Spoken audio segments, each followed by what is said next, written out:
Hi అండి, అందరూ బాగున్నారా? Welcome to my channel. ఈరోజు నేను మేడారం కుంభమేళ జాతర మొదలైంది కదా, ఆ జాతర వెళ్ళిన టూర్ పూర్తి వీడియో చూపిస్తాను. అలాగే ఈ వీడియోలో నేనైతే సమ్మక్క, సారక్క, జంపన్న, గట్టమ్మ గురించి కొన్ని ఇంట్రెస్టింగ్ విషయాలతో పాటు ప్రస్తుత మేడారంకి అలాగే పూర్వ రోజుల్లో మేడారంకి డిఫరెంట్ అనుభవాలతో పాటు ప్రస్తుత పరిస్థితి మొత్తం చెప్తాను. అంతకు ముందైతే మీరు నా ఛానల్ని సబ్స్క్రైబ్ చేయండి. అలాగే మీ ఫ్రెండ్స్ అండ్ ఫ్యామిలీ మెంబర్స్కి షేర్ చేసి లైక్ చేయండి. జాతర గురించి మీ అందరికీ తెలిసే ఉంటుంది. ఇది ఆసియా ఖండంలోనే అతిపెద్ద జాతర. ఈ జాతరలో సమ్మక్క సారక్కలను వనదేవతలుగా కొలుస్తూ వారి వీరగాథని పురస్కరించుకుని 2 ఏళ్లకు ఒకసారి ఘనంగా కుంభమేళ జాతర జరుపుకుంటారు. కానీ ఇక్కడ గ్రామ ప్రజలు మాత్రం ప్రతిరోజు అమ్మవారిని కొలుస్తారు. అలాగే ప్రతి సంవత్సరం చిన్నపాటి జాతరతో అమ్మవారిని కొలుచుకుంటారు.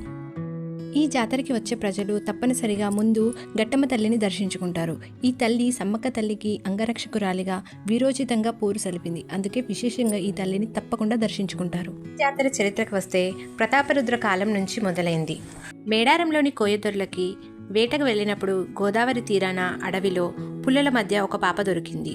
ఆ పాపకి మార్గశిర పౌర్ణమి నాడు సమ్మక్క అని పేరు పెట్టారు. ఆమె పుట్టినప్పటి నుండి కోయదొర్లకి అంతా శుభం కలిగింది. పెరిగి పెద్దయ్యాక అప్పటి మేడారం ప్రాంతాన్ని పాలించే కాకతీయుల సామంతరాజైన పగడిద్దరాజుకిచ్చి వివాహం చేశారు. వారికి కూతురు సారలమ్మ, కొడుకు జంపన్న కలిగి అంతా బాగుండేది. ఒకానొక సమయంలో 3-4 ఏళ్ళు వరుసగా అనావృష్టి రావడంతో పగడిద్దరాజు కాకతీయులకి కప్పం కట్టలేనని ప్రకటించారు. దాంతో రాజు కోయ గిరిజనులపై యుద్ధం ప్రకటించారు. దానితో కోయ గిరిజనుల రక్షణ కోసం కూతురు సారలమ్మ, కొడుకు జంపన్న, అల్లుడు గోవిందరాజు కలిసి మేడారం సరిహద్దులో సంపెంగ వాగు దగ్గర వారిని నిలువరించే ప్రయత్నం చేస్తూ వీరమరణం పొందారు. అప్పటి ఆ సంపెంగ వాగే ఇప్పటి జంపన్న వాగుగా పేరుగాంచింది. మరోవైపు సమ్మక్క పరాశక్తి రూపమై యుద్ధం సలిపింది. చివరకు బల్లెంపోటుతో చిలకలగుట్ట వద్ద వనప్రవేశం చేసింది. అమ్మవారి కోసం వెళ్ళిన వారికి దొరికిన ఒక కుంకుమ బన్నెలోనే అమ్మవారిని కొలుచుకుంటారు.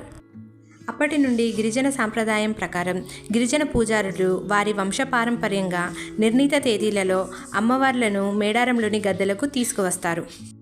మొదట సిద్ధమైన వారి ఇంటి నుండి ప్రసాదాలు సమర్పించి సమ్మక్కను చిలకలగుట్ట నుండి, సారక్కను కన్నెపల్లి గ్రామం నుండి తీసుకువస్తారు. అమ్మవార్లను గద్దెకి తీసుకొచ్చినప్పుడు ప్రభుత్వ ప్రముఖుల ఆధ్వర్యంలో ఎస్పీ అమ్మవార్ల గౌరవార్థం 10 రౌండ్ల తుపాకీ గుండ్లను గాల్లోకి పేల్చి అమ్మవారికి స్వాగతం పలుకుతారు. జాతర ముగిసిన అనంతరం అమ్మవారి కుంకుమ బర్ణెలను యథాస్థానానికి చేరుస్తారు.